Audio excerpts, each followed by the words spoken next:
This is the Doctor, President-elect of the High Council of Time Lords. I am definitely a madman with a box. Anyone for jelly, baby? I'm the Doctor. I'm 904 years old. I'm from the planet Gallifrey in the constellation of Castobrius.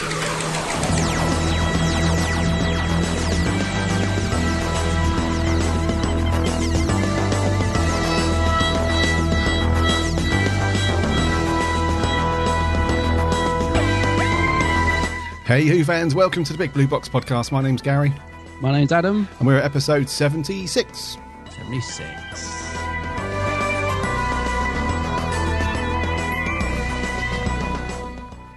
Hope you guys have had a cracking week. And you found something Doctor Who to fill your lives up in between podcasts. We've got a really, really cool classic story to go through this week. Actually, is cool the right word? I'm not quite sure. There's definitely a lot of words. Yep, there's a lot of words. Interesting one. To describe that. Yeah, interesting's probably up there. So we've got that to do. We've got some cool news stuff. Some cool little news items that have surfaced in the last couple of days. And yeah, so let's crack on.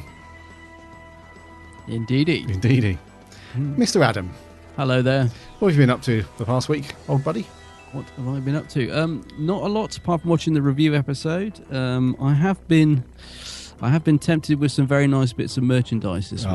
You're right. Yes, there's a couple of nice little things that have sprung up, actually, which are both steel books. Firstly, I pre-ordered, I should say, the new Spearhead from Space steelbook. Oh, you did? Yeah, which took me a bit by surprise. I wasn't expecting that to come out. I don't know. I know that there's probably a lot of people out there that collect steelbooks and stuff. I'm only just really starting to get into them. I do really like them. Because I think they kind of they're always a bit more expensive, but they do kind of make as a nice, a nice addition to your collection, I guess. So the Spearhead one looks really nice. It does. Yep. I'm guessing that it's exactly the same as it was. But we know when it got released before, but it's a cracking Blu-ray that. It is. So I ordered that, and then another steelbook was announced just the other day for Series 9 with this quite unusual artwork, I would say, and I really like it. I think it's one of those things that you'll either think looks great or it won't be your thing. But I really like it, and it's very different. I would say it's kind of like a artist portrait of the Doctor on one side and Clara on the other, and then I guess the sort of standard picture inside when you open it up. So I thought it was a really nice looking thing. Yeah. So I've pre-ordered both of those this week, and that's pretty much what I've done Who-wise. But yeah, they do look good. I don't know. Are you a steelbook person? I'm not a steelbook person because I've chose not to be. I've just not really picked any up yet.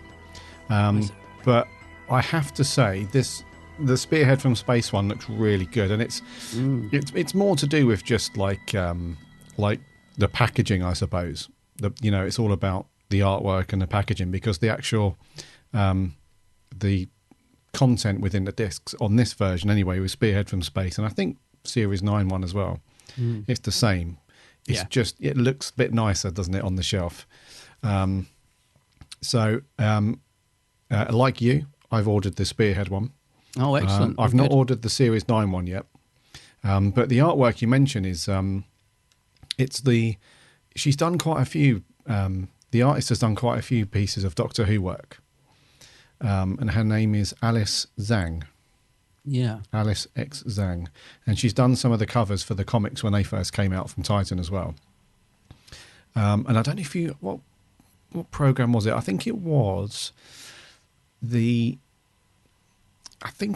program that the BBC put out just before Peter Capaldi started.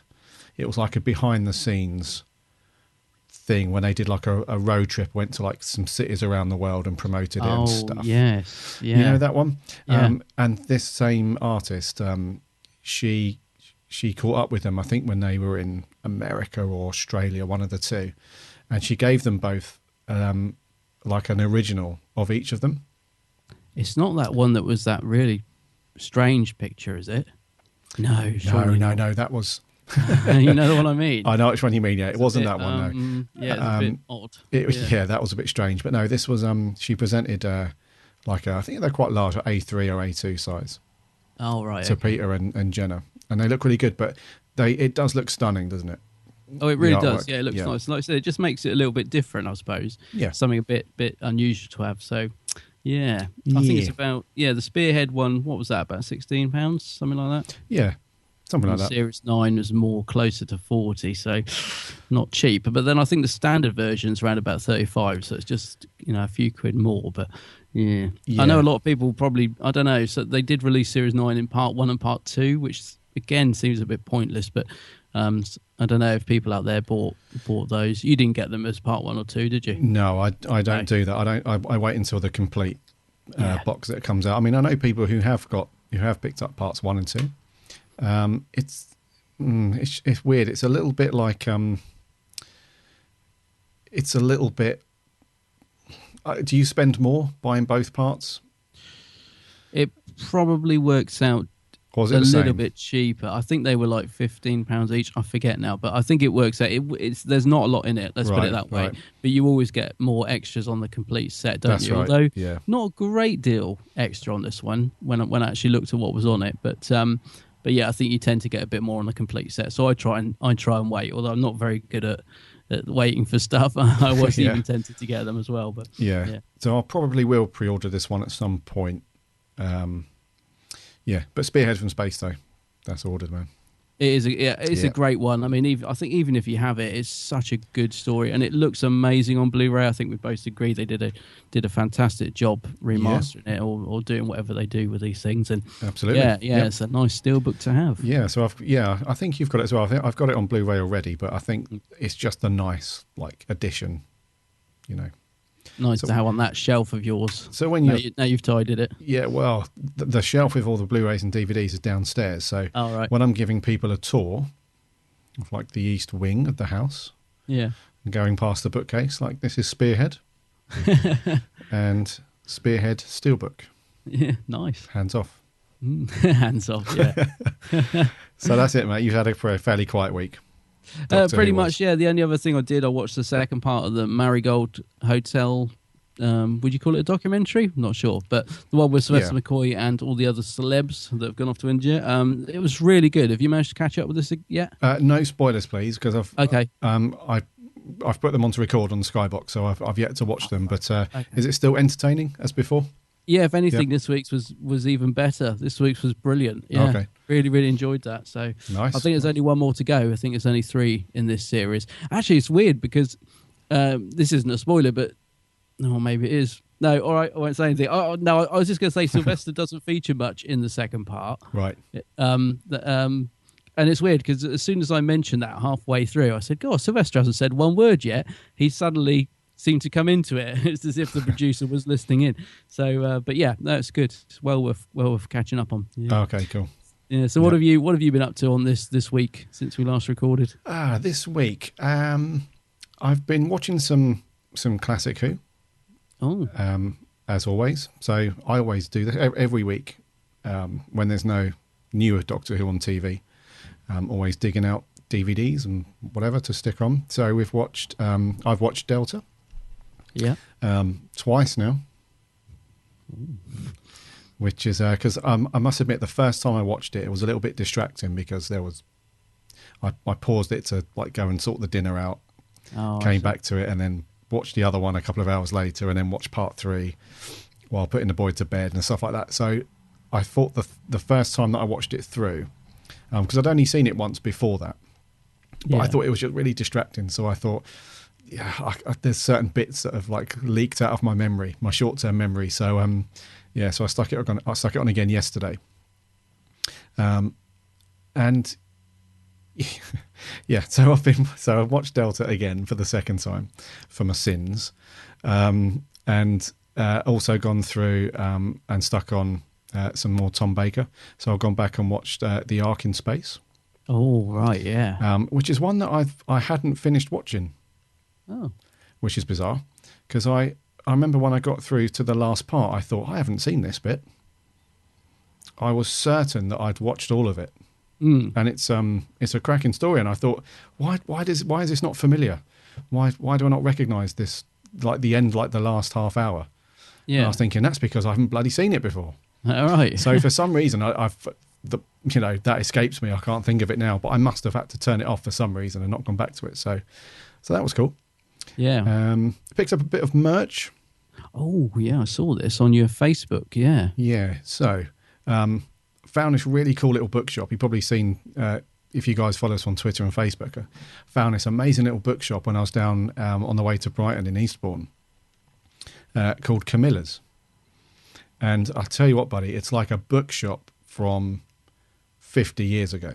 Oh, wow. It's definitely not like Waterstones or anything like that at all. It's like pretty much every book is secondhand. Yeah. And they've just got thousands and thousands of books over 3 floors. And they're kind of grouped into order.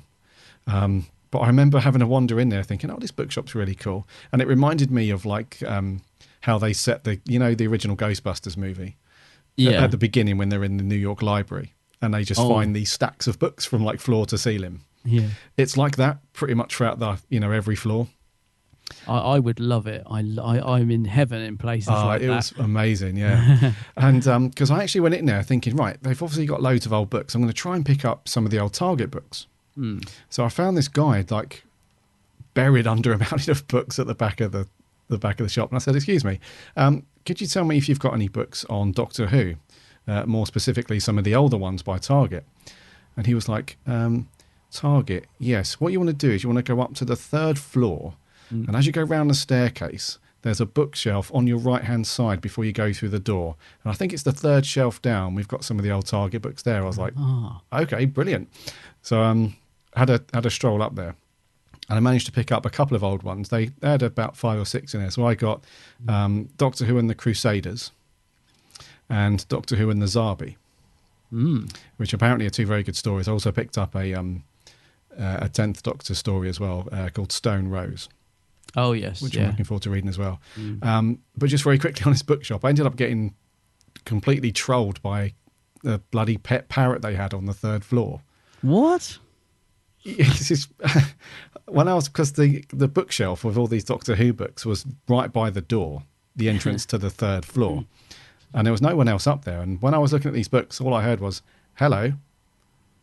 And I put my head round and I was like, "Hello." No answer. I was like, "That's pretty weird." And then a minute later, I was like, all I could hear was, "Hello."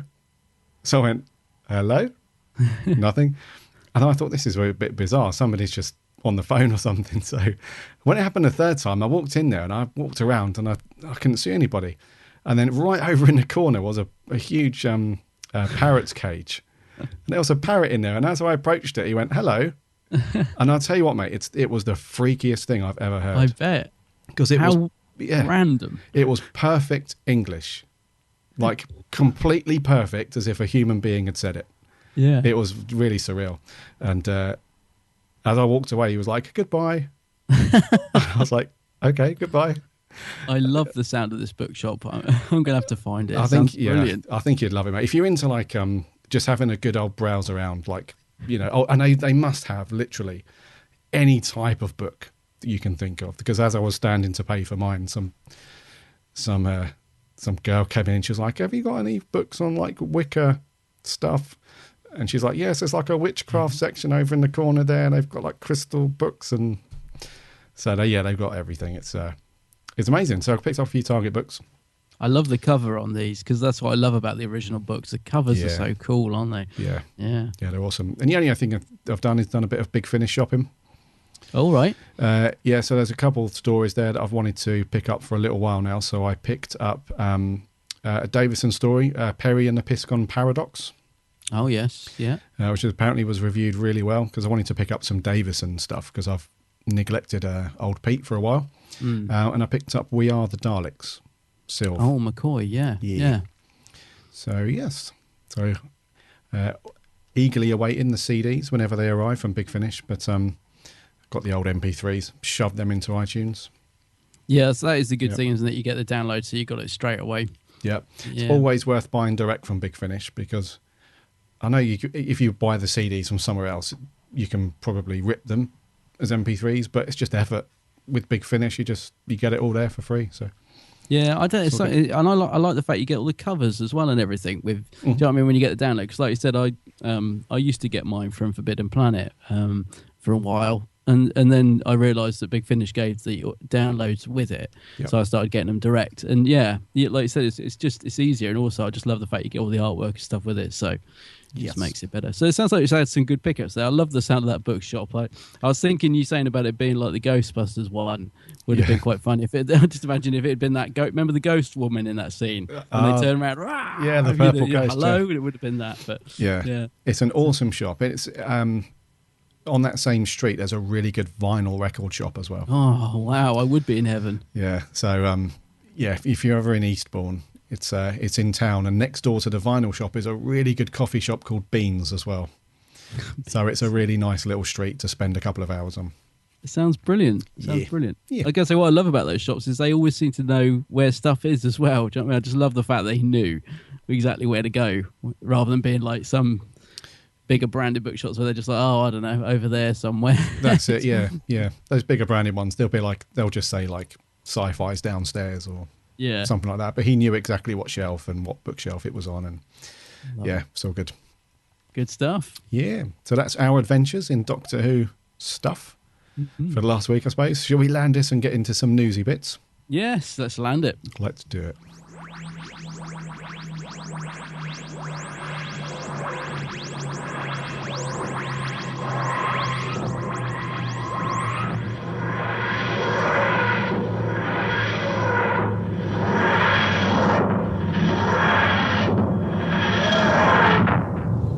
First up this week, we got some good news for fans of audiobooks. I love audiobooks. Yeah, also good news if you're into the Lethbridge Stewart books from Candy Jar. Yes. Yeah. So these really popular books are now going to get the audiobook treatment, which is awesome news. Yeah.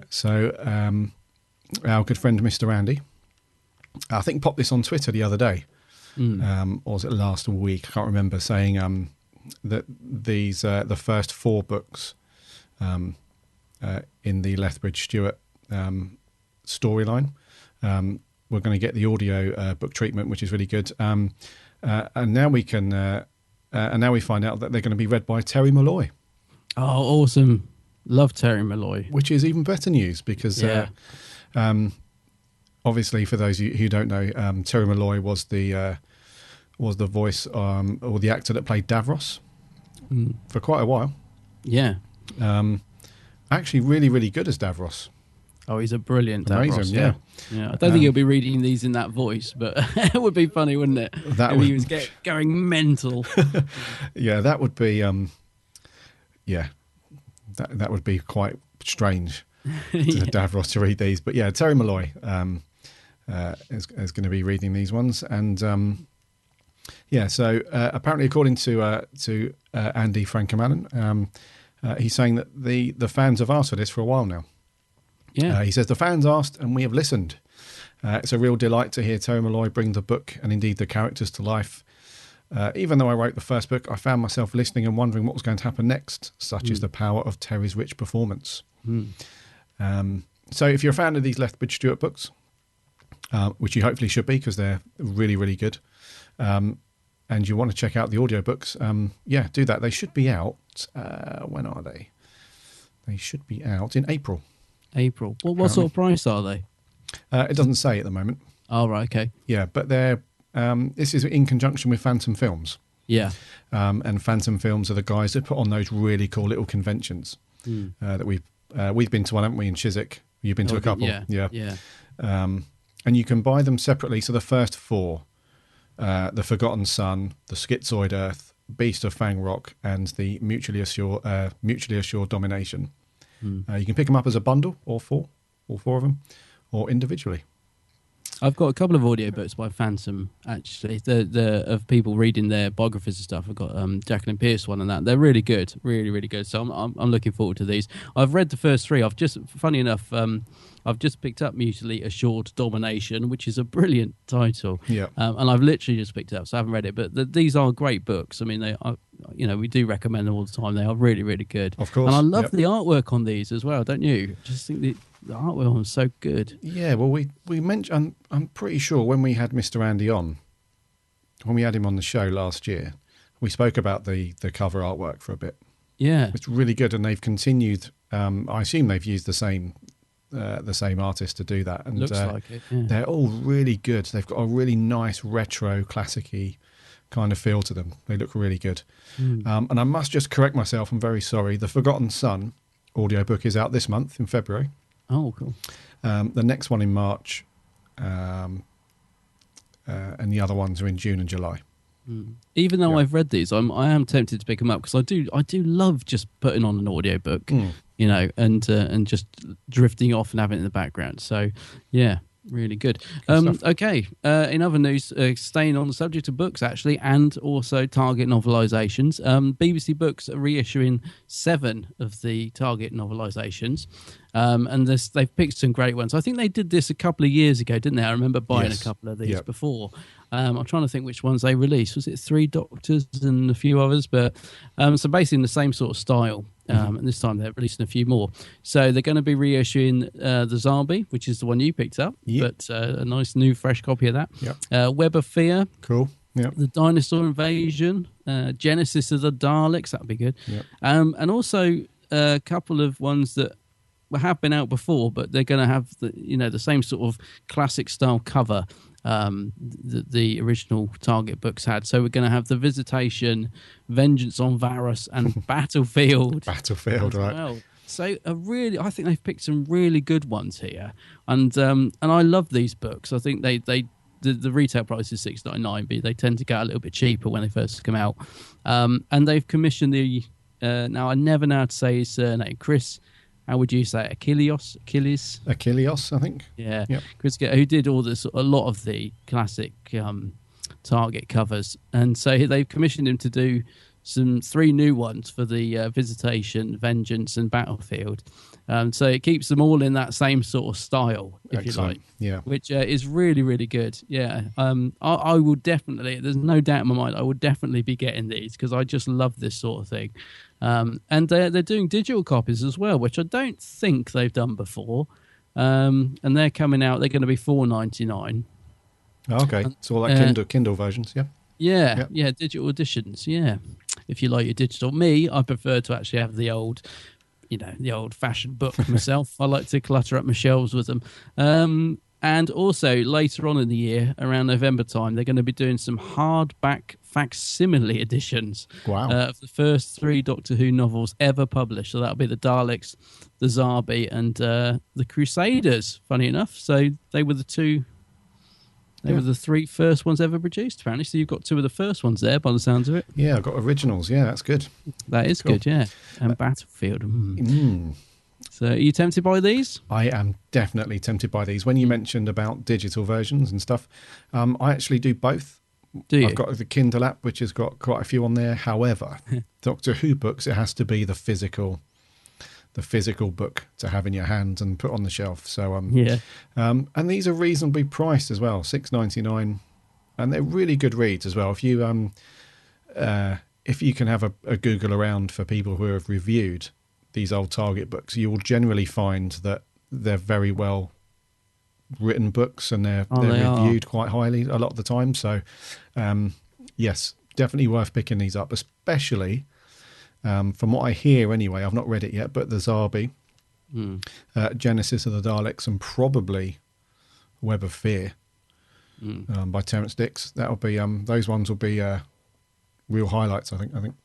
Yeah, I love these ones. I gotta say, I know when the first batch of reissues come out, I'm trying to think, it would have been a couple of years ago now.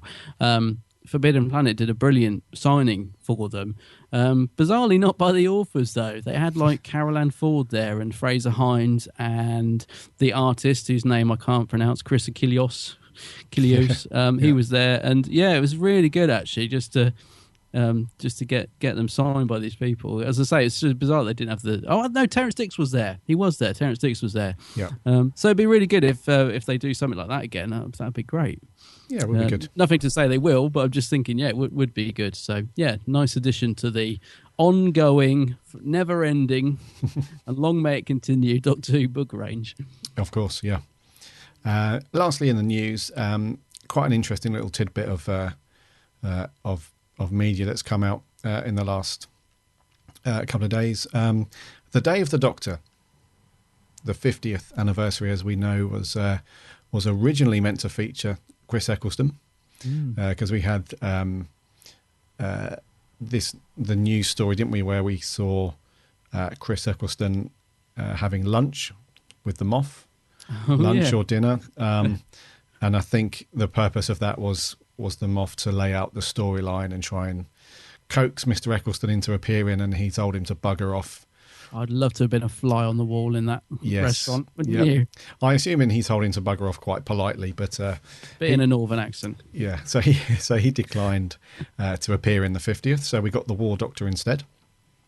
But there have been a few storyboards that have popped up, which shows what would have happened and what the story and what would have appeared on screen if the Ninth Doctor would have appeared. So a guy called Andrew Wildman, who's like a comic book guy, and he's done some TV work and that stuff. But he's also, when he's doing TV work for Doctor Who, on this anyway, when he worked on this show, he put together a load of storyboards for the story, so that they could map out, scene by scene, how the story would go. And he's released a few of them to show the Ninth Doctor. So I'm assuming this was all kind of worked up in pre-production before any meetings and stuff happened with Chris and stuff, before he declined to appear. Yeah. And it only reveals a little bit. We see like the normal, we see like the scene that we got in there already with Clara zooming along on the motorbike towards the TARDIS. And then we see a storyboard, which is that barn on Gallifrey. Yeah, I'm just looking at that now. Yeah, and instead of John Hurt, the War Doctor, standing there, it's Chris Eccleston, which ended up being Billy Piper as the moment, with Chris. And we have like that time vortex-y thing that they throw there, that he throws his fez through and stuff like that. So this is really interesting. And there's another couple of storyboards as well where it just shows Chris, like his character, like turning, with this interesting expression on his face and so on. But it's a nice little insight into, what we would have got if Chris would have come back. So I'm pretty sure that most people are fairly happy with how it turned out anyway, with John Hurt and the War Doctor. But I can't help thinking, there's a little part of me that can't help thinking how amazing it would have been to have had Chris, David and Matt on screen at the same time. Oh, definitely. I mean, I loved John Hurt in Day of the Doctor, but there's no doubt in my mind that I would have loved Chris to have been there. I was about to say Chris should have been there, but there's no, it's down to him obviously. But no, I would have loved it. I think because he brought the series back in 2005, that's why I think he should have been there. That's what I mean by that, because he was so important to it returning to our screens, and I think he did a great job. Yes. I would have loved Chris to have been in this. I really would have. I don't know, would it have been too busy to have had the War Doctor in it as well? Because I just do adore John Hurt as the War Doctor. But part of me just thinks I actually would. I probably would have preferred Chris in it. There's only slightly. As much as I loved the War Doctor, I just would have loved Chris to have been in it. And seeing these storyboards just makes you think how great. Because I can picture him looking at these pictures. I can actually imagine him in it doing these scenes, and I just think it would have been great. I would have loved to have had him and the War Doctor. I'd like to be greedy and have them all in it. Why not? It's a multi-Doctor story, so it could have worked. Exactly. Yeah. And I think I feel the same way, mate. I think a little part of me just wishes that he would have been in it, and not to take anything away from John Hurt's character or his performance, because it was amazing. And really did. Turn it into an amazing story. However, there is that little part in your mind, isn't there, that just thinks, what if he'd have agreed to come back? And I think it would have been too busy to have the War Doctor on there as well. So I think the three of them, though, could have been, I don't know. I think the banter between the three of them would have just been so good. So funny. I would have liked to have had. I would not only like to have had the War Doctor in it. I would like to have had Paul McGann in it. If it had been me, I'd have gone the whole hog and had thrown it all in there and the kitchen sink. And so you'd have had all three plus McGann plus the War Doctor. Yeah. Plus the TARDIS swimming pool, everything. Everything. Yeah. Yeah. Okay. Yeah. So that's and you can pick if you're lucky enough to bump into to Andrew Wellman. He does it does appear at some conventions and stuff, and he sells these storyboards as well. You can buy them as like a little pack. So if you're ever at any Comic Cons, because I know some of the conventions that things like the Showmasters one, things like that, they do actually have a comic book area, like comic book artist area and stuff like that. So if he's there at any of them, you'll be able to pick these little storyboards up. It's a nice little behind the scenes insight into the making of that story. Yeah, that's going to do for news, buddy. Yeah, some good news bits there. Yes, rightio. This week, Right. This week, what are we reviewing, man? This week we're off to the Shangri-La holiday camp, and we're reviewing Delta and the Bannermen. Give me Delta, and I will give you your life. Life? What do you know about life, Gavrock? You deal in death. Lies, treachery, murder are your currency. You promise life, but in the end, it will be life which defeats you. You have said enough. I have traversed time and space to find the Shimmering Queen. I will not be defeated. As you will. I came here under a white flag, and I will leave under that same white flag. And woe betide any man who breaches its integrity. Now step aside. Release those prisoners. Gavrock, it's over. You're finished, and we're leaving.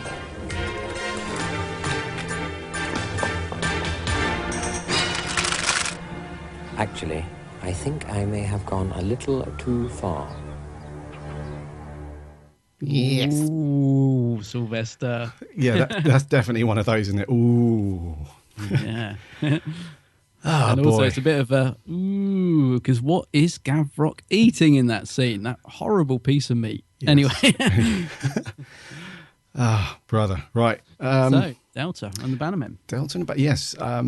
What's it all about? I've not really got any clue as to where to start with this one, mate. Right, I'm not going to go through the entire plot, purely because it won't make any sense to you anyway. But very, very roughly, there's a war happening between the Shimmerons and the Shimmeron Queen, aptly called Delta, is on the run from Gavrock and the Bannermen. And she happens to hitch a ride on a holiday bus, which is going back originally to Disneyland in 1950. No, 1959. Yeah. And the Doctor is also en route as well because I can't believe I'm talking about this, because Mel, who is still very, not miffed, but she's still dying for a holiday. And the absolute disaster of a holiday that she had previously in Paradise Towers, she's now desperate for a decent break, holiday. So the Doctor agrees because, the Doctor agrees. Yes, that's all good, and end up going to South Wales in 1959 to Shangri-La holiday camp, pursued by the Bannermen. Yes. And while we're there, we get treated to such emotions such as despair and love and angst and comedy and humour and bad American accents and honey and bees and motorbikes and meat and green babies and all sorts. Jam. Yeah. So and essentially the story goes, it's the Doctor quickly realizes who Delta is, is also fully aware of who the Bannermen are, and what their intentions are, and after a bit of an up and down rocky road of some hostage crisis and some some nice motorcycle sidecar racing. They end up tricking those guys into plenty of bee stings, and away they go. That bit did make me laugh, actually, when he turns up with all those stings all over his face. Yes. Okay, so that's pretty much it. Yeah. Now, off the bat, I think you guys are pretty much expectant on us to say that this is one of the more bonkers, out there, crazy classic Doctor Who stories from the McCoy era. In fact, I'd go as far to say it's the most just bizarre. Not bizarre in terms of it's the concept is far out there, but just the production and the supporting cast and some of the acting and stuff and everything. It's just a crazy ride. It's 3 episodes long, isn't it? It's 25 minutes each, 3 episodes. And it was back in 1987, so we're coming to the end of the 80s now. So it's I don't know, it just feels like completely balmy from start to finish. I don't know how you felt about this one, but but kind of a charming balmy. I think it's the right way to say it. Yeah. I think balm is a good word. I think balmy is quite apt for this story. Balmy. Yeah, because we're in McCoy's first season series. Yeah. This, like I said, follows on from Paradise Towers, a very dark and gritty story. And this is definitely much more lighthearted, isn't it? There's lots of. Yeah.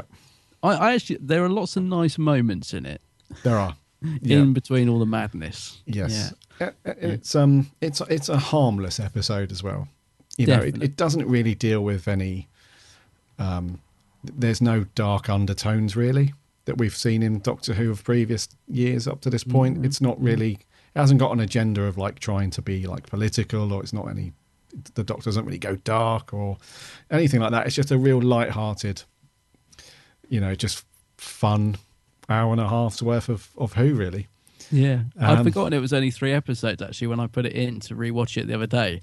I was in my head thinking it was a 4-parter. So when I saw it was 3, I was slightly relieved. I thought, good, because I was thinking of watching 2 episodes and then 2 the following day, but I thought, I could polish this all off in one evening, and make some notes. But yeah, I'm guessing from your tone, despite all its faults, it's still quite a fun watch. Yeah, it's not one that you put on and just think, when is this going to end? No, and I think this story does, like, I think we've done a couple of stories like this before where it generally comes under a lot of criticism and a lot of flack. However, you really have to just take it for what it is. It's not trying to be serious. It's not trying to be anything other than what it is, and it's just a massive bit of fun, really. Yeah, and you have to you have to just appreciate it for what it is. I think. Yeah, I was going to say, I do get the impression from this that the production crew and everybody involved, they look like they're having such a good time, and I don't know. I can imagine they really enjoyed filming this. It's everybody in it just seems to be really giving it everything, even if they're not that good. They still seem to be just sort of giving everything they can. I don't know. There's definitely fun comes from this, and I would imagine it was quite fun to film. And yes, there are some nice little bits of detail in it. I think there's some nice shots and the way it's filmed and that. I don't know. I just get the feeling they went down there and just had a really good time. Yeah, and if interesting you say that, actually, because when I was doing a bit of research for it, if you go on YouTube and just put in just Delta and the Bannermen, you'll see that there was a guy that was involved in the filming, of it, and he's put up 3 different videos, and they're all like 15 minutes long or whatever, just completely full of outtakes. Oh, really? Just the entire cast and everybody just having, like you say, just having literally just gone down to a holiday camp and just having a good time with it, really. So, yeah, if you do a search on YouTube, the guy's name is Gary Craig, and he put them on there quite a few quite a few years ago now. He just goes on to say that he worked on the shoot of Delta and during the summer of 1987. And he made this video for the cast. And it's literally like just goofing around, plenty of laughs and these funny outtakes and stuff. So I can well believe, mate, what you say. It does look like all of them. And like you say, even if they're not that great, they're just having a laugh and giving it their all, really. Yeah. So let's speak. Sorry, go on. I guess that's one of the things I love about it. Is different, Yeah. like the setting. Because I love Heidi High, the old 80s classic comedy. And this, I suppose, can sort of be compared to that in a way.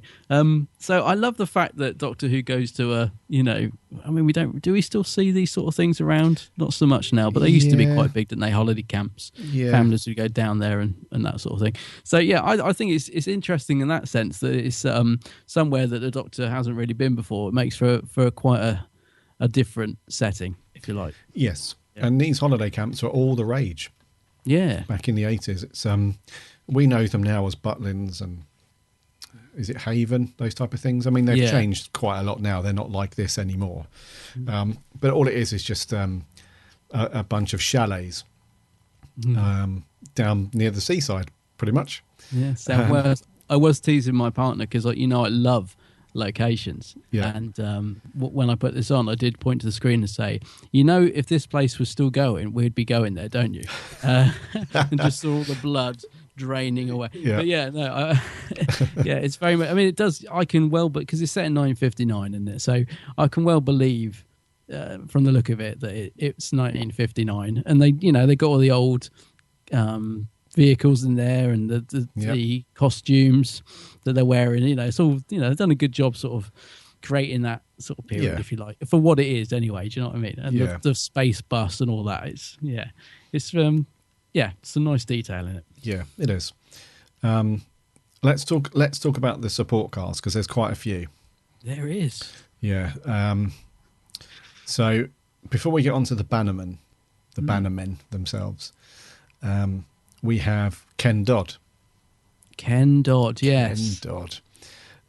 For those of you who don't know Ken Dodd, he was a very popular comedian and entertainer. I think his career probably would have peaked back in the 70s and early 80s, I would say. I'll tell you what, you would not believe how many shows that man is still doing.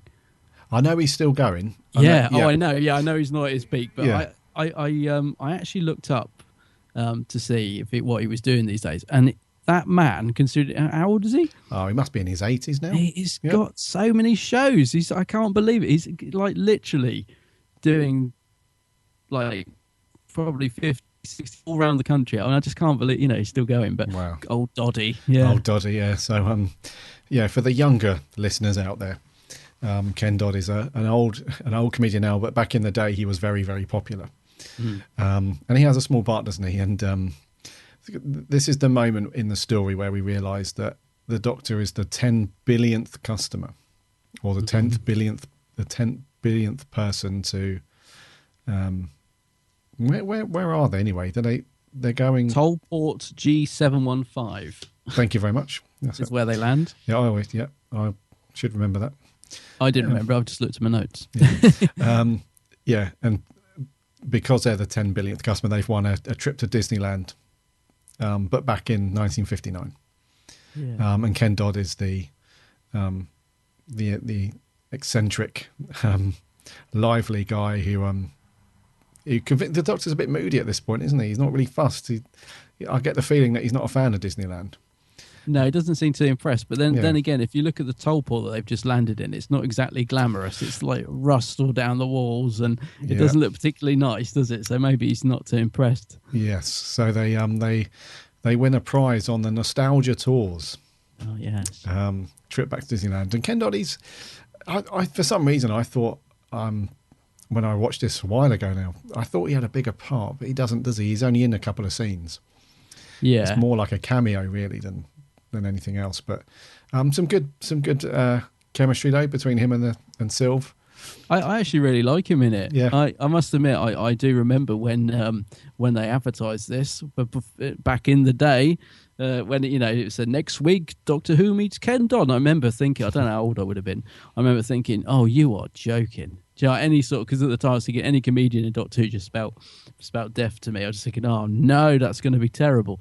But I really like him in it. He kind of just does his part. He's sort of adding a bit of comedy in it without going too over the top. And like you said, because the Doctor reacts to him quite seriously, it doesn't ham it up with him. I think it works because the Doctor's sort of not very impressed by him, is he?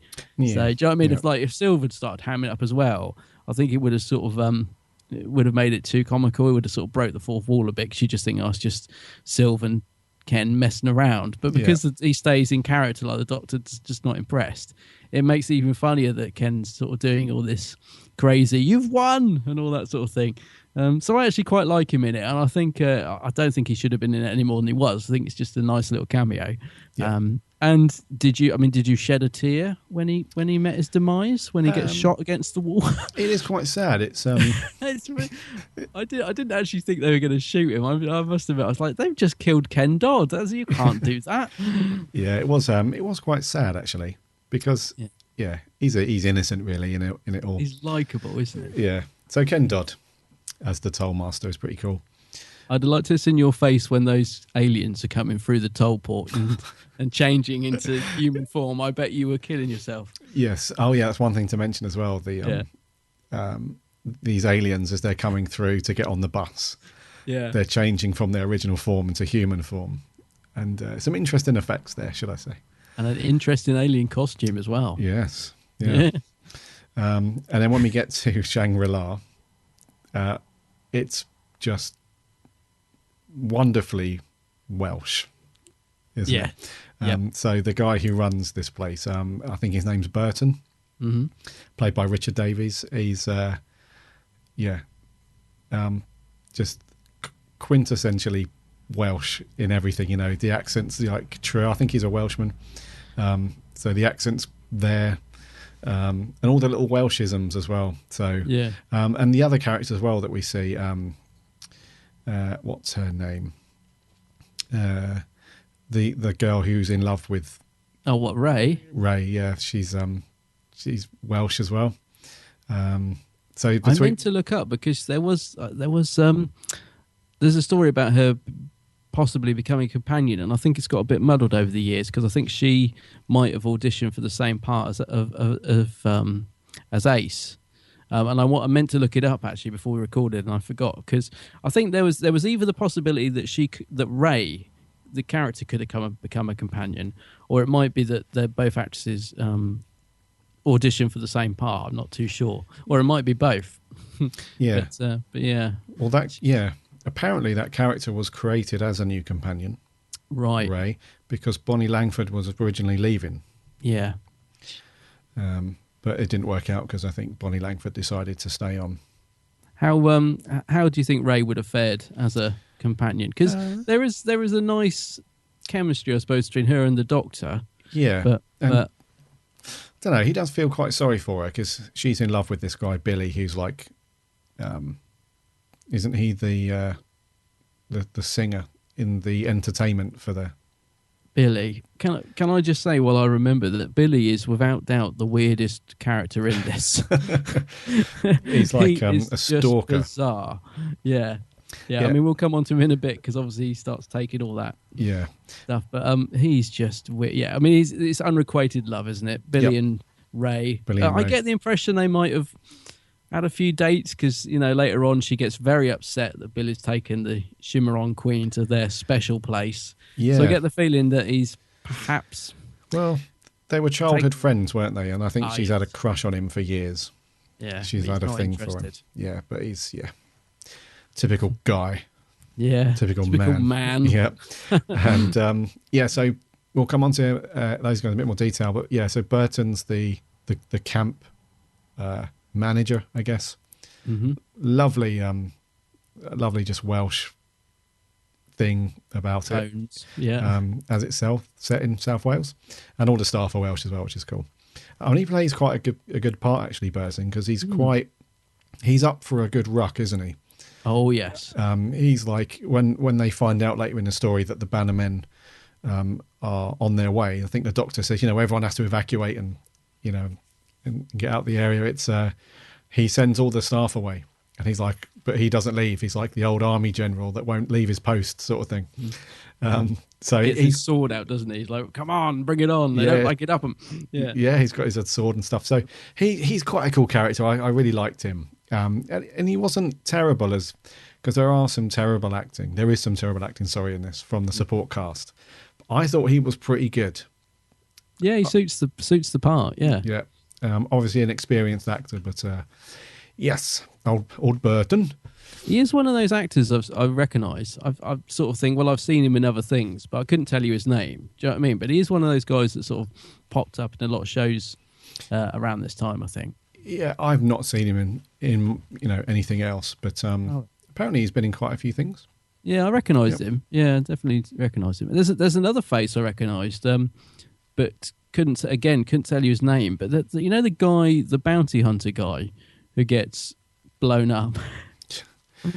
I recognise him as well, but I couldn't tell you his name. But he's another face. Guy. Yeah, the one who just ends up being a pair of smouldering shoes when he phones Gavrock. Oh, him, yeah, he's from with a the band. Sideburns. Yeah, was he from a band? He's from a band in the 80s, yeah. Blimey, what's his name? Yes, he is from. I can't remember his name or the band's name now, but. Yes, I thought that as well. Instantly, I was like, it's that guy from that band from the 80s. Yeah. And I can't remember his... No, that's going to really bug me. I'm trying to Google it as we speak, and I can't think of the name of the band. What was his character name? Well, he's just a bounty hunter, but...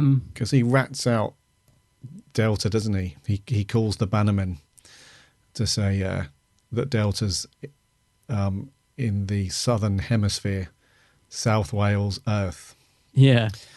I'll tell you what I do love about that, though, while we're on the subject of him, is I do love the conclusion to that cliffhanger, because it's just it's a different way of getting out of things. Do you know what I mean? I love the fact that because obviously he's got the Doctor and Ray, and he's about to kill them both, isn't he? Yeah.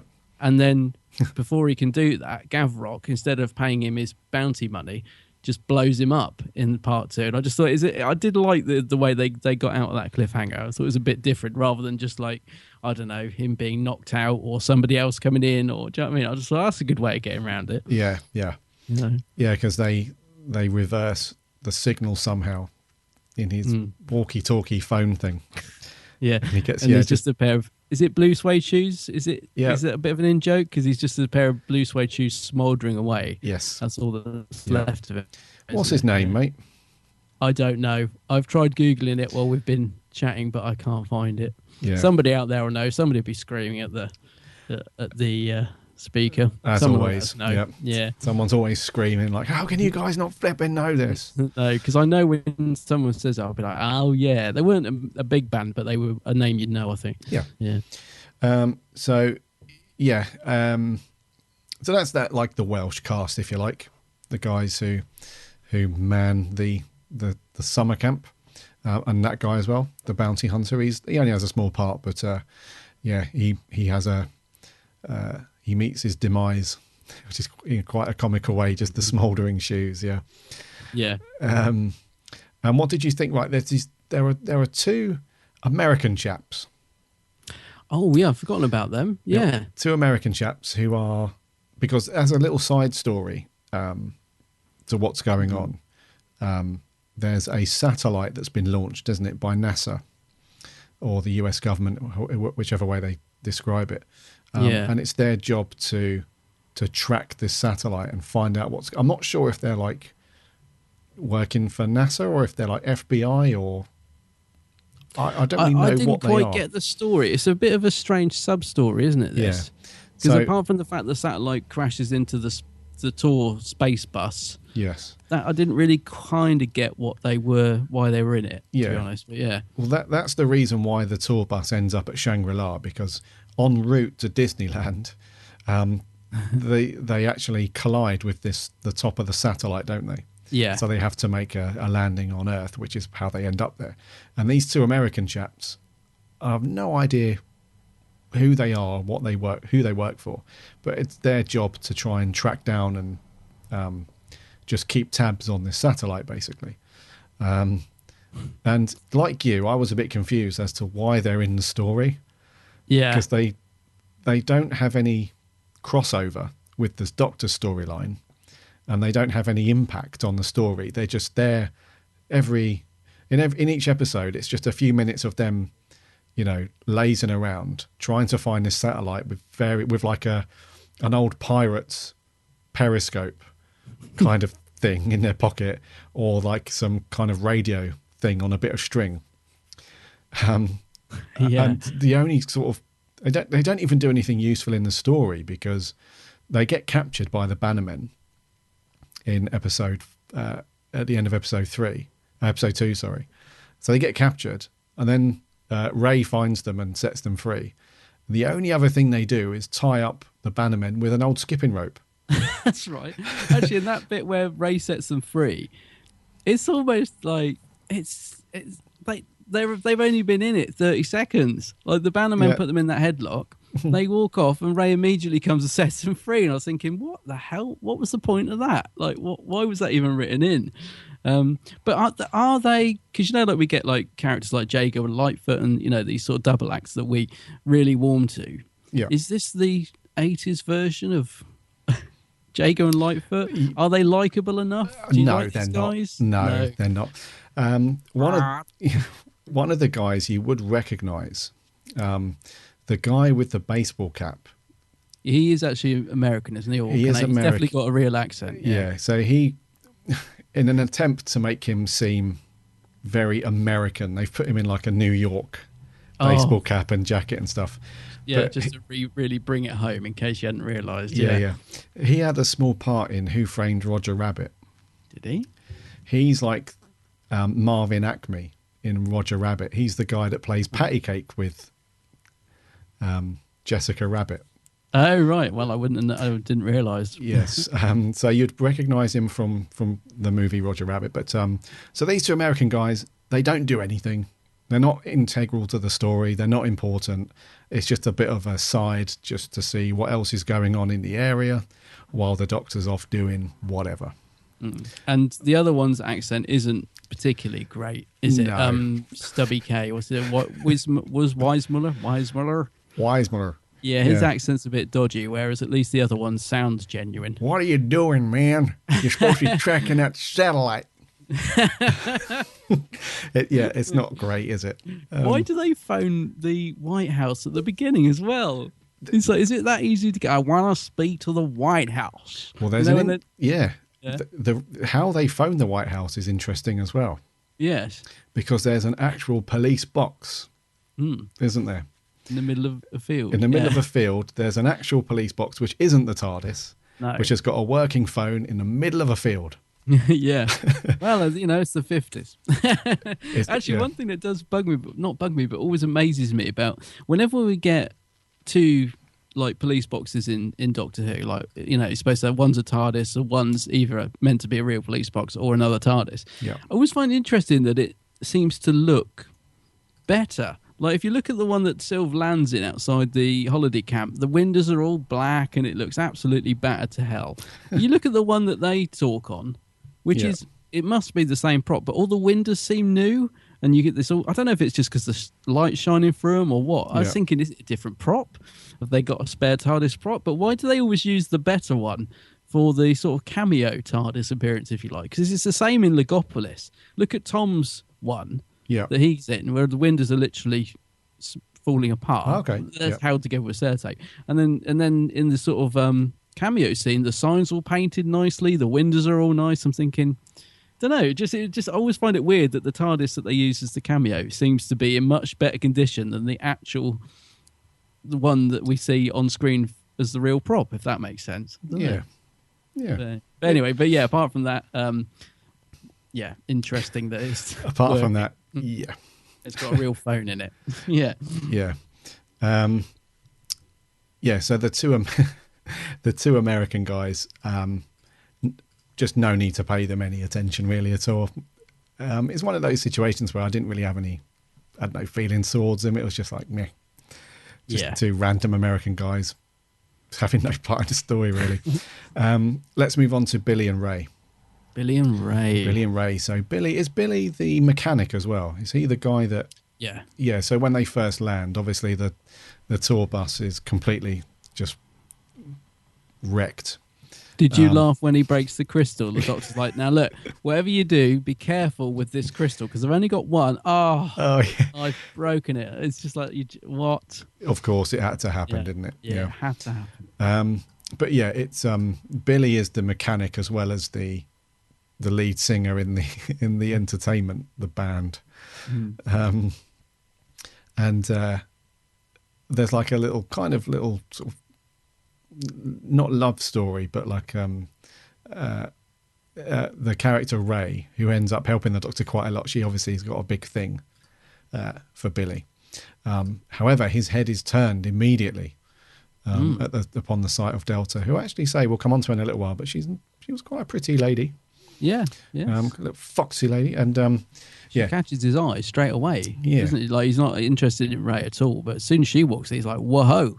He's like, here cartoon we go. Eyes. Yeah, yeah. So Ray, she's like the plucky little Welsh lass who we mentioned earlier could have been a companion. Yeah.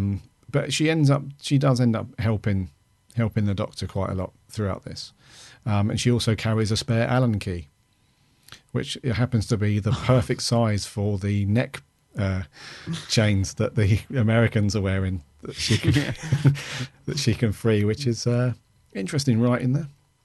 Yes. Yeah. Not lazy at all. Yeah. Yeah. So Ray, what do you reckon? She's quite a cool little character.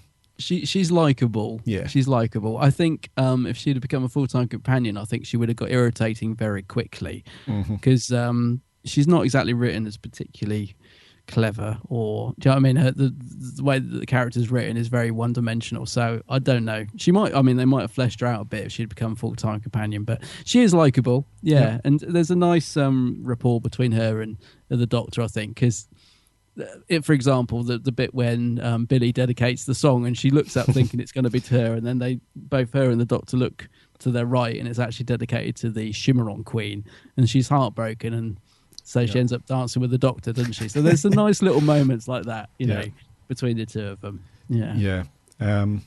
And then Billy is the other guy. So he's just a weirdo, isn't he? He's just now. Yeah, he's a bit strange because he's got. He attempts to try and fix this bus. He has no clue what it is, because you'd be a bit freaked out, wouldn't you, if this camper van style tour bus lands in front of your garage and it's got a satellite like jammed into the front of it with a crystal that powers it, and in the boot there's like this huge turbine motors, like space travel equipped and stuff. So, but he doesn't seem phased at all. He's just like, oh yeah. He's not phased by anything, is he? He's not phased by a baby, a green alien baby hatching out of a silver egg, doesn't even flinch. He's not phased by a space bus that's crash landed at the front of the holiday camp. He's not phased by the fact that he's turning himself green by drinking this, whatever that stuff's meant to be. Yeah, he's not phased at all. He's as cool as a cucumber, this guy. I was just laughing back then because, they do all that effort to mend that lovely bus, and obviously they're trying to evacuate the camp, and then what happens at the last second? The Bannermen arrive and blow the bus up with one grenade, and the whole bus with all those, it's just like, how can we just get rid of these characters really quickly? Because we don't need them in the story anymore. I know they all get on the bus gets blown up, we never see it again, and they're never mentioned again either. It's just like, true. Let's just wrap that storyline up straight away. That's a good point. The bus, the only dark moments in this story really is so the whole tour bus with all these aliens who are en route to Disneyland, they get obliterated. They get obliterated, as well as the bounty hunter. Yes, guy. Yeah. So what did you think of Billy's acting? Because I've got to say, pretty much everyone in this, there's some good people in this. There's a good cast. A lot of the cast are good. And then there's a couple of the cast that aren't so good, and I don't think Billy's particularly good. He's cheesy. His acting is not great. Yeah, I wasn't over impressed with Billy, I have to say. As I say, he's just damn right weird. What do you think, Tim? Yes, his acting was terrible. Let's not beat around the bush. It was pretty terrible, and he had this horrible kind of stalker vibe to me as well. Yeah, that's it. Yeah, because he's obviously not interested in Ray, which is upsetting her quite a lot.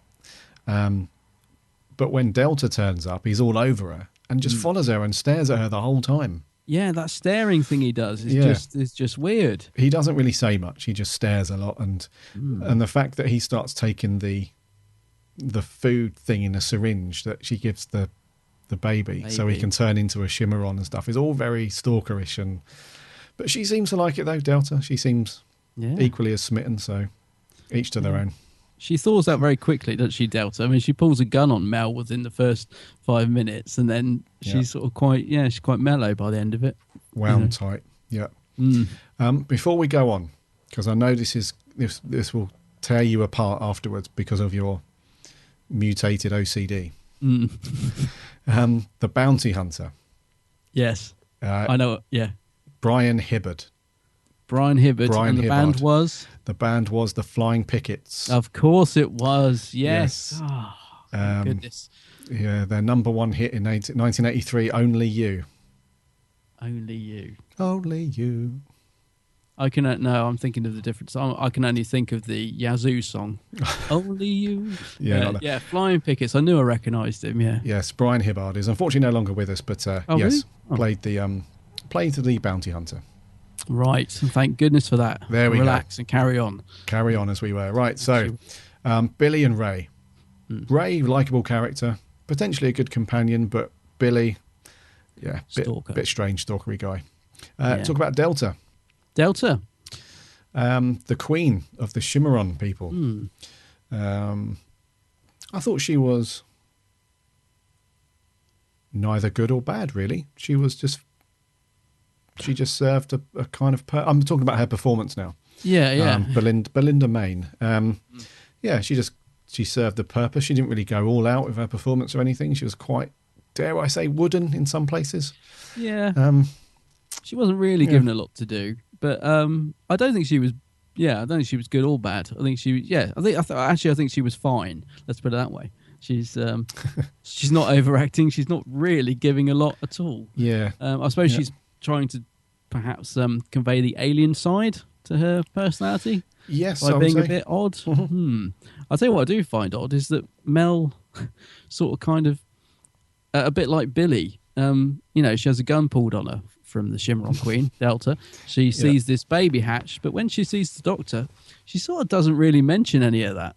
She's just like, oh yeah, I've got this Shimmeron Queen in the room with me, and yeah, a bit odd. Doesn't sort of mention the fact that she's had a gun pulled on her and that there's this crazy alien that's growing up at the rate of knots. But yeah, no, I think the Delta, she's fine. Yeah, nothing, neither good nor bad. Yeah, that's what I thought. It was she was just there, and that's it. You can't. There's no standout bits or anything like that. Yeah. But she's quite. I wouldn't say I had like a mini crush on her, but she was very hot for a Shimmeron Queen. Yeah, well, perhaps they're a hot race. Perhaps. Not anymore. Now Billy's part of it. Actually, I was just thinking how unfortunate they are. Because if you think about that epic battle scene at the beginning in the quarry, which, by the way, I do like. I like the fact they've clearly built this full-size part of the spaceship. Okay. I mean, I imagine it was just one corner of it. I like the fact they've gone to that effort to try and make it look like there's a big spaceship there. It's a shame that we cut to the terrible wide shot of the CGI model. But yeah, I was just thinking about the other aliens we get to see on that planet. So if all the Shimmerons females look like her and all the guys look like that green guy who gets shot, it's got to feel a bit sorry for him, really. Yeah. So at the beginning, this is like the battle we were talking about where the Bannermen are having a shootout at, unsurprisingly, a quarry. Yes. In Doctor Who. In Classic Who, it wouldn't be Classic Who without a quarry gun battle, would it? No. And she escapes. with what looks like a plastic Tupperware thing filled with bubble paper, like bubble wrap, yeah, which turns out to be an egg, which turns out to be a little green, a little, a little green baby, which hatches and then grows into a fully. Right, it sounds ridiculous, right, when we say it like this on the podcast, but when you watch it in context, it kind of makes sense. I imagine that the Cimarron people just grow to their fully grown state within like 48 hours or something. Yeah. But is that man meant to be a Cimarron though? You know, the one that gets shot, the green face man. Is he? Or is he a different? Right. Yeah. I think so. Yeah. Quite a difference in look there. Quite a big. Yeah. Don't worry about me. All right then. Yeah. I did have a little chuck at that. He's like, "Go, don't worry," and she's like, "Save yourself." She's like, "All right, cool. Yeah. You got this out of it." So they're harsh, those Cimarron women. Yeah. So yeah, actually, yeah, the little baby, she grows up to be this girl who has like this sonic scream thing because she doesn't speak, does she? She just has like these little like sounds that sound like, I don't know. Actually, that is one part of the story I do quite like. Yep. Because I like the fact they use that at the end to defeat the Bannermen, because it's like a sort of defense thing, isn't it? Yeah. Which I quite like that. Yeah, I quite like the fact that Cimarrons have got that built-in defense mechanism or whatever it is. Yeah. Yeah. Yeah. So they amplify it, and at the end she screeches into a microphone, and which disables smashes a load of Yeah. windows and everything. Yeah. So, and the puppet they had as well for the little baby was. It's not bad, actually, for the time. Actually, yeah, it was, I love the egg. The egg looks like a Sontaran spaceship. I don't know if it's just coincidental, but I was looking at that thinking, I've got a toy of that egg. Well, it's the Sontaran spaceship. It looks just like that. Yeah, might have to dig that out because it does look good. Actually, the baby isn't too bad, is it? The model. For the time, the model work and the sort of effects. I did see there's like an early edit on the DVD, which I flicked through, where there was a lot more of that. And it does look comical. I think they actually cut it to look a lot better. Because, looking at the original edit of episode 1 or whatever it was, where you see more of the baby, it's sort of a bit where it's bobbing about and she kisses it and says, "Oh, my baby," or something. And I'm thinking, oh no, that looks terrible. Yeah. But in the episode itself, it doesn't look too bad because it's not on screen that long, is it? No, true. It's not too bad. No, not too bad. Let's talk about the Bannermen.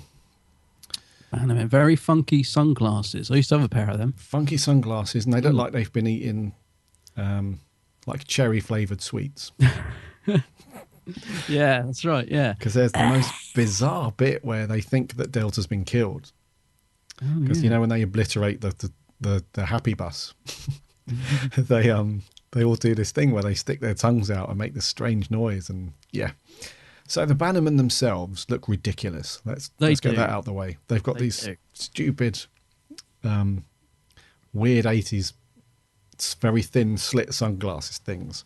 They're in ridiculous hats and helmets. And some of the guys they picked to be, because they've got various actors to play the Bannermen. Some of them are very tall, lanky, skinny guys where their helmet's just rattling all over the place as they're running around. And they've got some rather larger fellas, should I say, to play them, who are just bounding around. And they've all got these big flags on their back as well that look really uncomfortable, like a steel rod with a flag on it. Well, they've got banners. Of course. Silly me. So let's just get out of the way. They don't do anything at all in the story other than just turn up and shoot a few rounds off at people, and that is it. Yeah, that's it. And stick their tongue out. And stick their tongue out. So the actual leader of the Bannermen, Gavrok. Yes. I actually quite liked him as the villain. I think he was a bit quiet in some scenes. He had this menacing, sinister, laid back sort of thing going on, like the bit you mentioned at the very beginning where the Doctor first sees him face to face, and I think that's the first time the Doctor runs into him. He's just crashing into this massive bit of raw pig. What is that? It looks like a piece of meat. It can't be a real piece of meat. Well, I hope not, because it No. wouldn't have been very good for him at all. It looks like, because it's surrounded by like this big bit of fat. It looks like crackling. You know, like when you do like a big pork, Yeah. when you have like pork belly or something like that. He's just, It disturbs me because I just don't know what that is. It clearly, maybe it's a real piece of meat with something else inside it that he's eating, because there's no way he could be eating raw meat like that. I don't know what that is, but it's disturbing. it's weird, isn't it? It's weird. And you can see the Doctor's face as well when he's looking at him eating this thing. He's disgusted. But so yeah, Don Henderson. Don Henderson, yeah. Yes, which you guys would know from such other stories, such as a Carry On film, Star Wars, Poldark, What was that? There was a BBC TV series he was in for quite a while. Red Dwarf. He's been in loads of things. He's done a lot, yeah. And again, just done loads of stuff. But you would recognise him from Star Wars. If you guys, because when I saw him in this, I instantly recognised him. If you guys think to episode 4, there's a bit where all of the Imperial generals are sat round the table, and he's like, "The rebels will continue to," and like, you know that guy with like the weird haircut. That's him. I recognise him quite. He's one of the, again, a bit like I was saying about the other chap. He's one of those guys that was in quite a lot of TV around this time. I think Bullman was the TV series, looking at Wiki. And I used to like a show called The Paradise Club, which he was also in. He's one of these actors that, because of his gruff features, shall we say, very often is cast as the sort of baddie or gruff man. Yeah. And I think, from what I understand, it was, again, a very nice man in real life.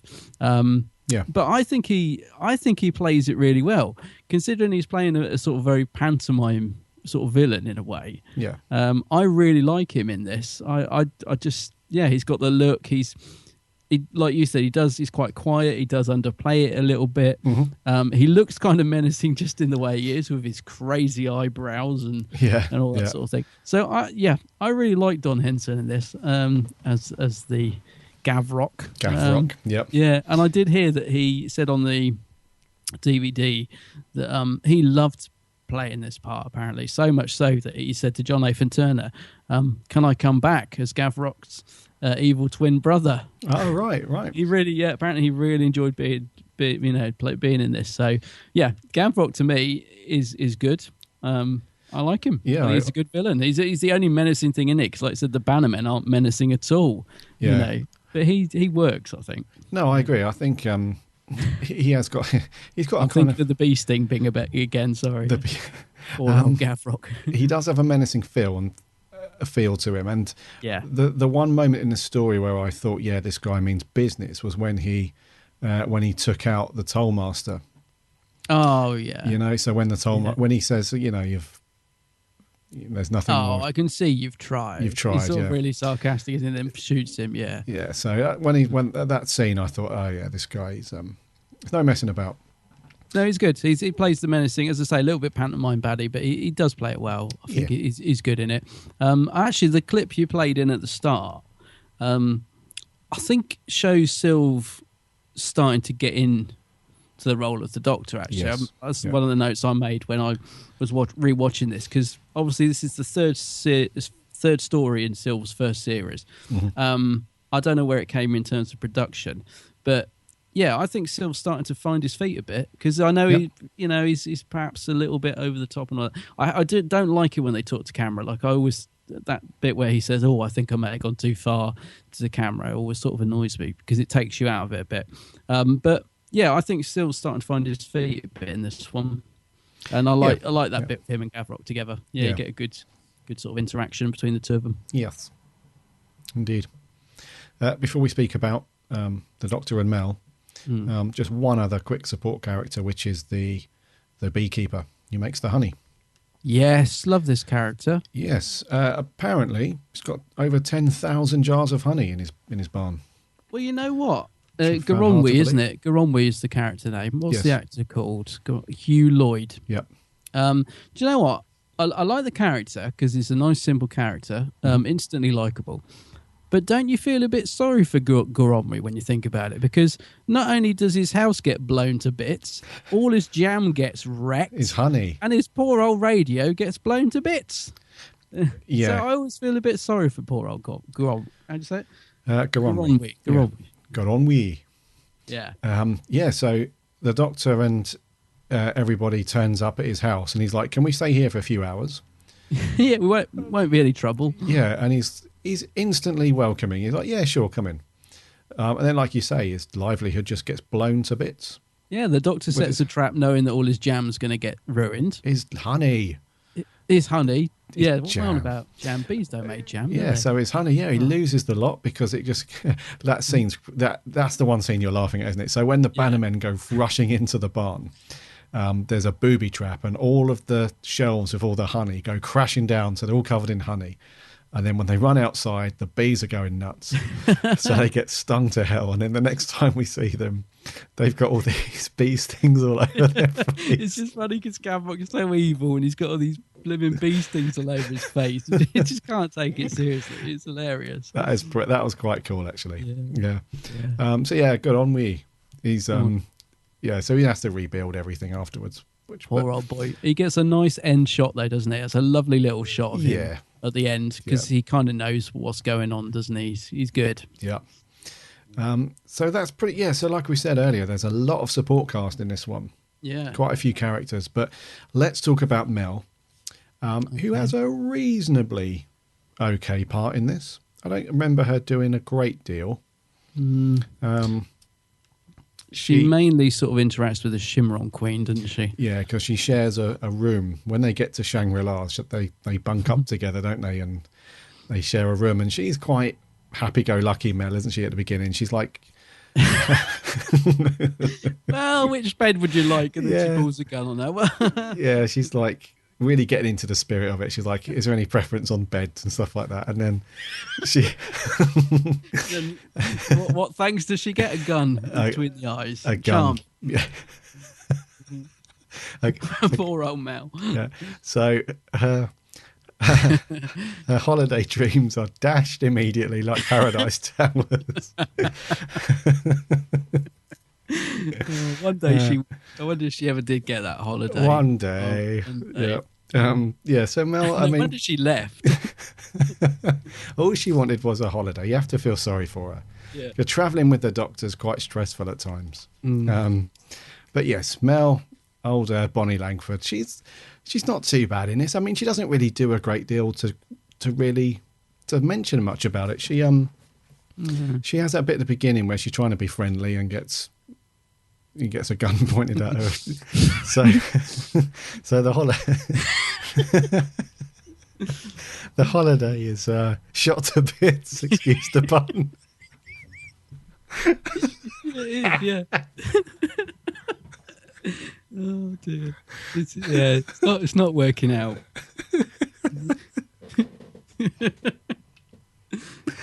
Oh crikey! Right, there goes the show. Right, so in a nutshell, she doesn't really do a great deal. She's quite horrified at Gavrock blowing up the bus, but quite sneakily says that Delta's... Oh god, I can see Adam, he's falling to pieces. It's just that there are so many bits of this that are just ridiculous, but I still love it. I just can't. What are you thinking about? Yeah, I'm just laughing at you, mate, cracking up. Oh. So she's quite horrified at the bus being obliterated, but she quite sneakily tries to put Gavrock off the scent because he's like, was Delta on board? And she's like, yeah, she's dead. A little bit of quick thinking, yeah. Quick thinking. And then we have the scene where she's just being driven around the countryside, really.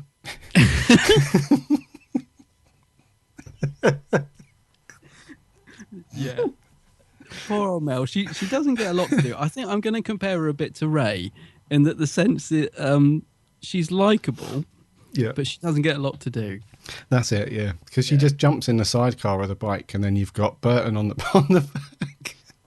You've got Burton, the camp manager. Did you notice that Sylv was wearing his spectacles No. while driving that thing? No, really? Yeah. In all the long shots, Sylv's got his glasses on so he can see where he's going. Oh, I didn't clock that. Yeah. Oh, okay. You look like- Yeah. So for the last, I'd probably say for all of episode 3, Mel just jumps in the sidecar of the bike while the doctor's zipping around trying to find Delta and because he rescues Burton and Bonnie, Mel from the Bannermen, and then she jumps in the sidecar, and that's it. Really, we don't really see much of. She doesn't really say much apart from the odd scream. Yeah, I was going to say she does get to do the classic Mel scream, doesn't she? When the baby hatches, Yes. which goes on forever. Yeah. Yeah, but that's So we get the classic Mel scream. But, Yep. but no, she's all right at this. I think the setting of it suits her, suits Mel. The holiday camp thing, works quite well with her character. But And she's up for it as well. She's really into it. But yeah. Right, Sylv.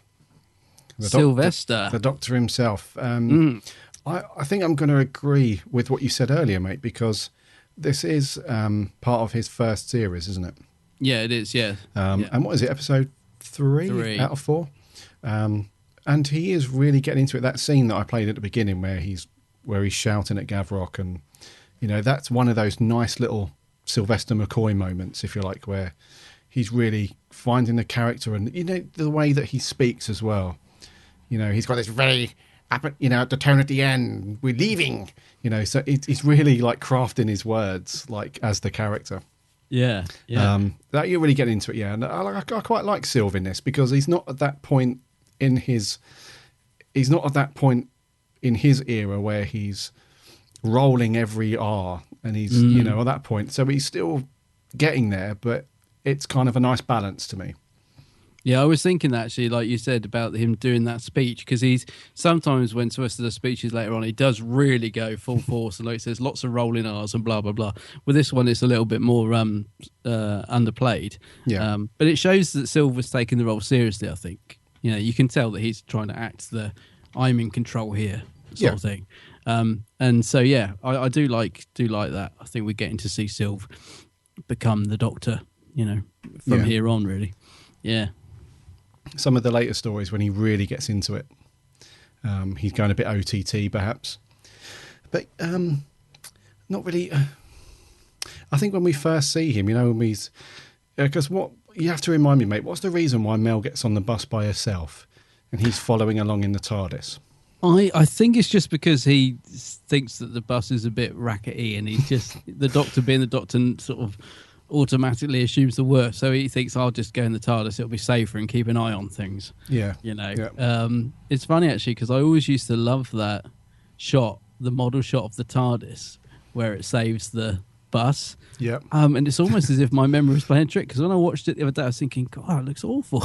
But I used to love that. I think it's just because the TARDIS looks chunky, but it's weird actually, because there's one or two really good little model shots in this, like the American rocket or whatever it is at the start, where clearly they've tried to do something good, and then there are a couple of really awful model shots in it, like where the satellite's flying towards the bus that isn't even moving.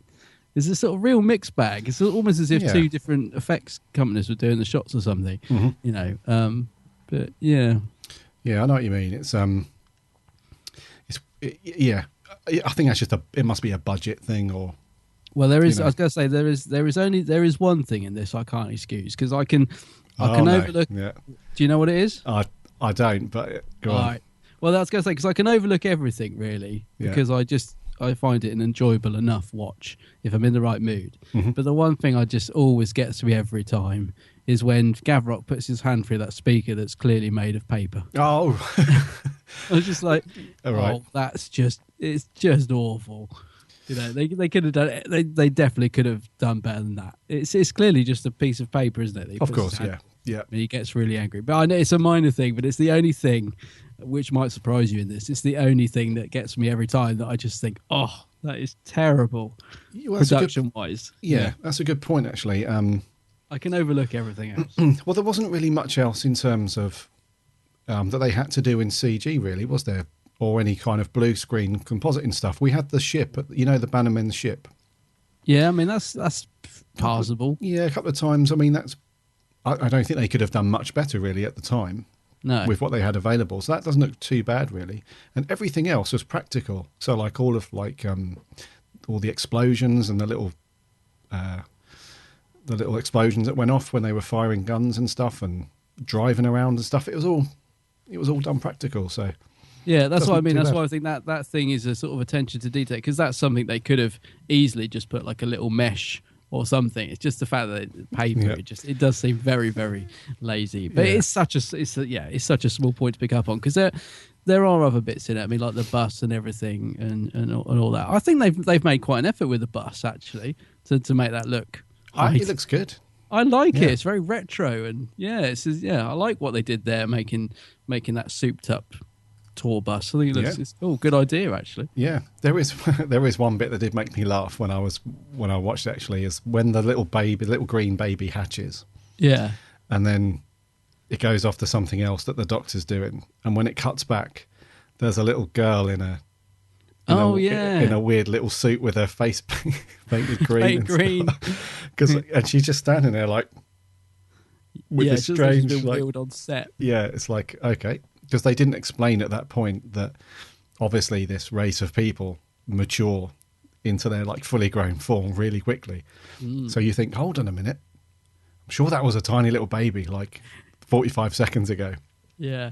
But it did make me laugh, the effect, like this little silvery weird costume thing that like Finn out of Adventure Time with like this painted green face and stuff. But apparently somebody in the I don't know, what was it? Not a press screening or something for this. Again, I saw this on the production notes or something.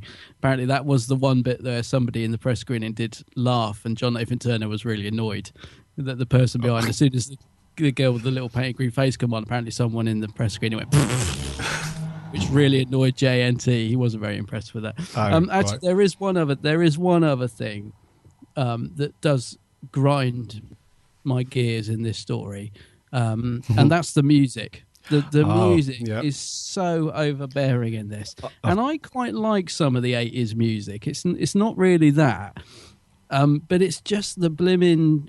I always thought it was stock music. But apparently not. Apparently they actually recorded it. But you know, the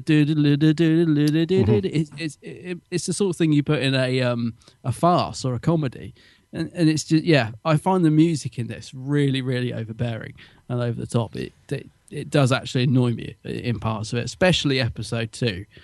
Episode 2, the music is just so over the top.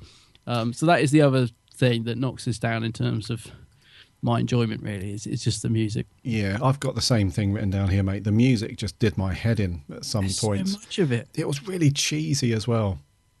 Like some parts of it were just really some cheesy. of it was so awful. Yeah. I mean, there are some bits like the bit in the clip you played. Now that's all right. That works quite well because it's just a simple build up of it's underlying the scene.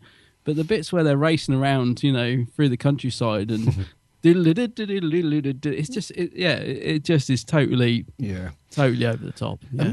I mean, in a strange kind of way, it does work because it fits the tone of the story, which is this very cheesy, crazy, tacky. It does thing. fit it. I know what you mean. It does fit it. And actually, the music when they're in the dance and all that 50s music, that's fine. We expect that. That kind of is very Back to the Future, isn't it? All the the bit in the dance hall and stuff. That's great. No problem with that. Yeah, it's just all the overbearing and that classical bit of music that gets used. It just I just find it really annoying. And then of course we get the bit at the end. Here's to the future. Yes. I mean, I can actually overlook that because it's kind of fits in with the period, if you like. But yeah, very, very cheesy. I didn't enjoy the music in this one. Okay. Before we get on to scores, a couple of bits of trivia. Ooh. The first episode to feature the question mark umbrella. Yes, indeed. Yes. Sylv's idea, apparently. Yep. So, and you can tell it's the first one as well, because when he first comes out the TARDIS, he's holding it up to the camera. Almost he's like, haha, look. He hasn't got enough question marks, does he? Yeah. And location-wise, I know you're a buff for locations and stuff. Yes. So this was filmed at the Barry Island. Barry Island, yeah. In Wales, it was Butlins camp at the time in Barry Island, which has been demolished since then. However, that exact location was used as the as a stand-in bomb site for the episodes The Empty Child and The Doctor Dances. Oh, Yeah. interesting. So they went back to do it there. So is it like it's probably like a housing estate or something now? Is it?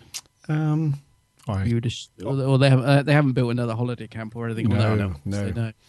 Yeah, I see you can spot a little lighthouse in the distance there. So because I was thinking if I ever do go down there to try and find where that was filmed, that would be the only thing really that's, well, if I assume that's still there, that'd be the only thing where you could sort of pinpoint it, is that you can see that bit. Yep. But I guess, I would imagine it's changed completely now. Right. Recognition, Okay. And just lastly, all of the scenes filmed there's only a couple, but at the very beginning, I think, when the Doctor and Mel are actually in the TARDIS, those scenes were actually filmed during production of the following story, Dragonfire. Dragonfly is the. Oh, right, I didn't know that. Yeah. I guess because of set in the TARDIS setup, I suppose, probably. Yeah. Because there was a lot more of that. In fact, we were laughing earlier about poor old Mel going about holiday. Yeah. Try and dig out the extras. Now, where was it? Because there isn't a deleted scene section, but somewhere on that DVD. Oh, it's in the original cut of episode 1 that you can watch on the DVD. There's a whole extra scene of them in the TARDIS talking about going on holiday. Oh, right, okay. Which you will really enjoy. So cool. Okay. Have a look at that on the DVD. Let's move on to scores, Birdie. Okay. Whose turn is it first this week? I'm not sure, actually. I think it's me, you, isn't it? Yeah, I think so. I'm going to give this a 6 out of 10. A 6 out of 10, yeah, okay. I'm struggling, actually. I'm struggling with a score because I do find this a bit of a guilty pleasure. I do kind of enjoy it. There's a lot of faults of it. I've written 7 out of 10. Okay. Which might be a bit high for it. I might be, but I do enjoy it. I do think it's a fun watch. It as you heard earlier, it makes us laugh, and I do think there's some nice ideas in it as well. Yeah. I'm probably scoring it just a bit high. See, I was at 6.57, somewhere around there. I'll go with 7. 7. Go with your gut instincts. Yeah, I enjoyed it. I did enjoy it. Yeah, cool. I enjoyed it. I remember when I first watched it, I thought, this has got a reputation for being just absolutely shockingly bad and terrible. But you have to just leave that at the door, really, and just take the story for what it is. It's just a real fun, quirky little story, really. Yeah. And like you say, it has got its faults. It has got some problems there, but, we've reviewed worse. I think so, yeah. It's bonkers. I think if you're in the right mood for it, you can just whack it on and just enjoy it. Yes, and as Jay, who sent in an audio clip for us, mentions in his review, it's one of those things that if you're just having a bit of a down day and you need cheering up, just stick this on. Yeah, it'll make you laugh in various places, and it's a good fun watch as well. So, what did you guys think? Over on Twitter, we had Bob Fleming. Bob from Proctor Who. Yeah, from Proctor. Great podcast. He says, his name, is at Bo Fleming. He says, I actually love this. Gets bad press, but some interesting ideas. Always had a soft spot for this one. A great baddie too. Yeah. And James at JDJED says, appalling. Bad acting, weird characters, bizarre plot, and dreadful incidental music by Def Kef. Nearly stopped watching. Oh, yeah, I know what you mean about the music, but yeah. Right, let's jump over to Facebook. And we had Lewis Palmer, who says it's utterly mad. The picture you've put up from the DVD makes it look like an epic war story. I can't help laugh as I think back to this story. It's just bizarre. In all seriousness, though, this was probably the lowest point in the show's history, and it doesn't give my favourite Doctor a great starting point.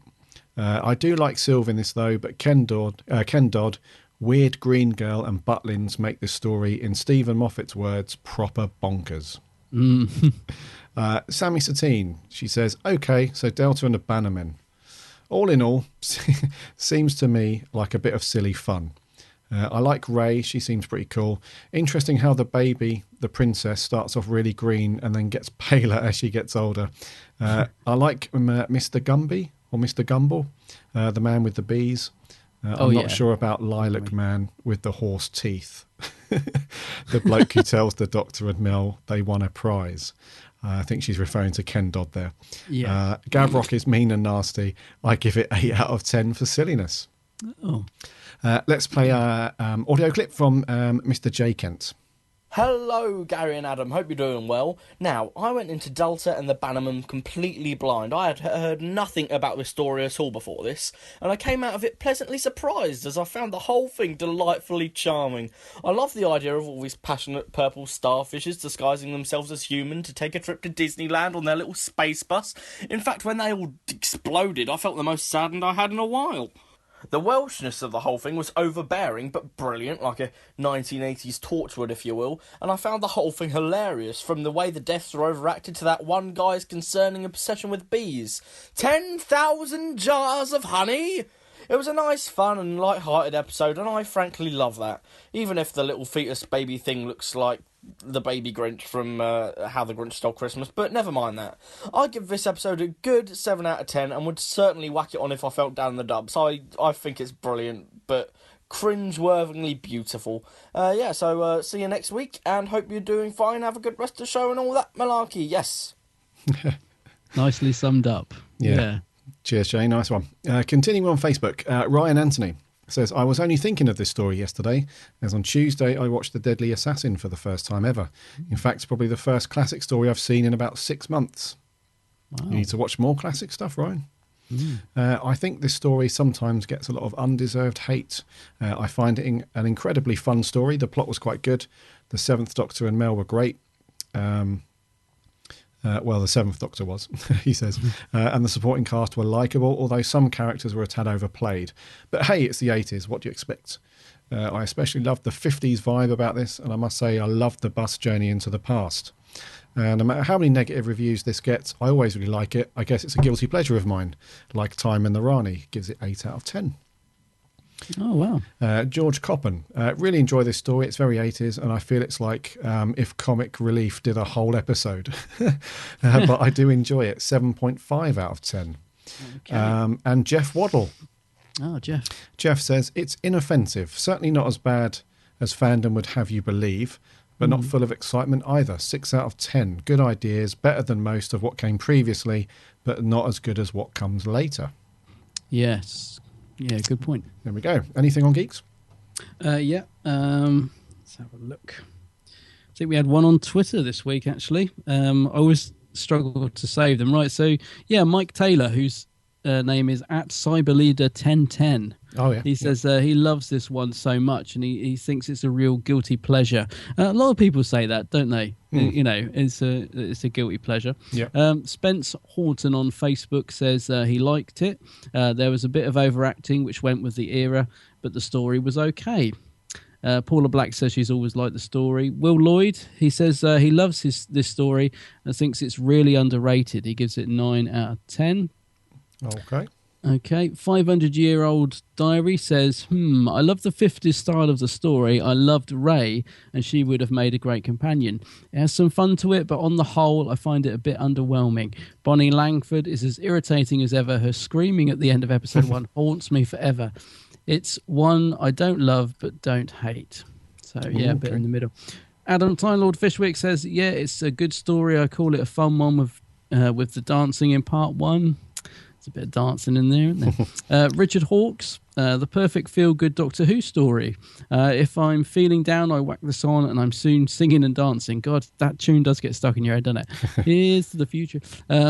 It could have been very dark considering its subject matter, but it's a breath of fresh air after the last couple of years. Yeah, actually, that is a good point, actually, because Colin Baker's here was pretty dark. So this is a definite change of tone. Yep.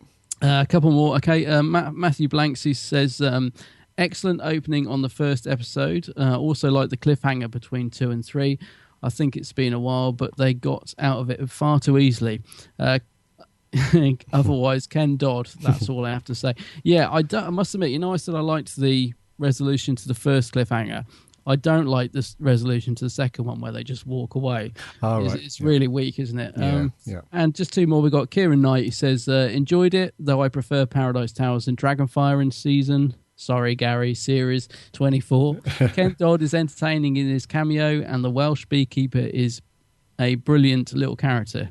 The story is a bit confusing, and the actress who plays Delta wasn't all that great, but I give it a 7 out of 10, Kieran says. And finally, Finn Walsh. I really do like this story. I hear quite a lot of negative reviews, but I do think it's an easy watch, and Sylvester is brilliant as always.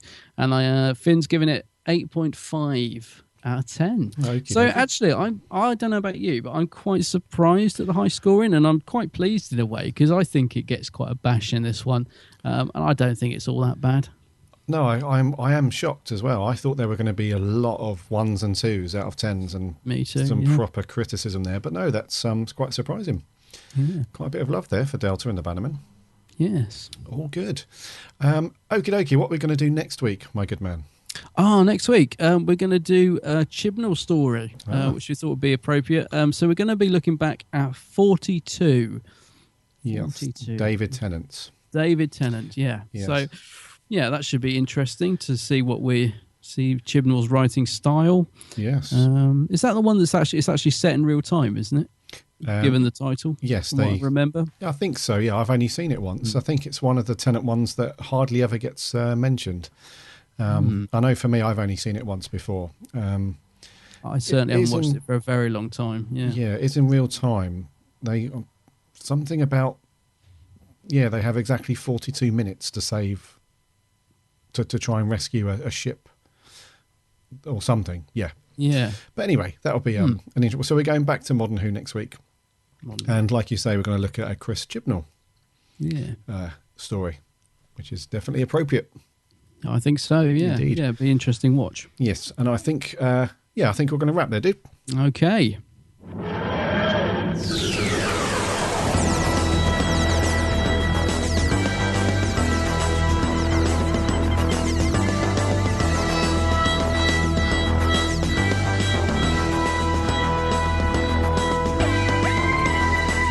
So that is episode 76 done.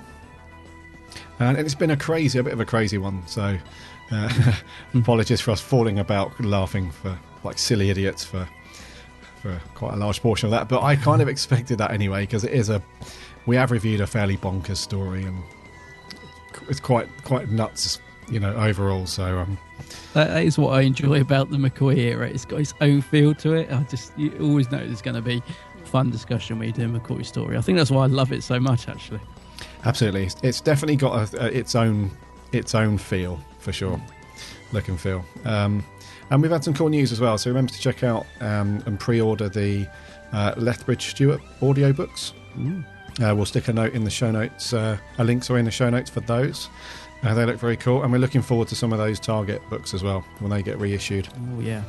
They should be good. So next week we're going to be reviewing 42. So look out for the post on Facebook on Sunday or Monday morning, whenever it goes live. Probably Sunday night. So we'd love to hear your views on those, and we always read them out because we really like your opinions and your views on all that stuff. So head over to the website bigblueboxpodcast.co.uk.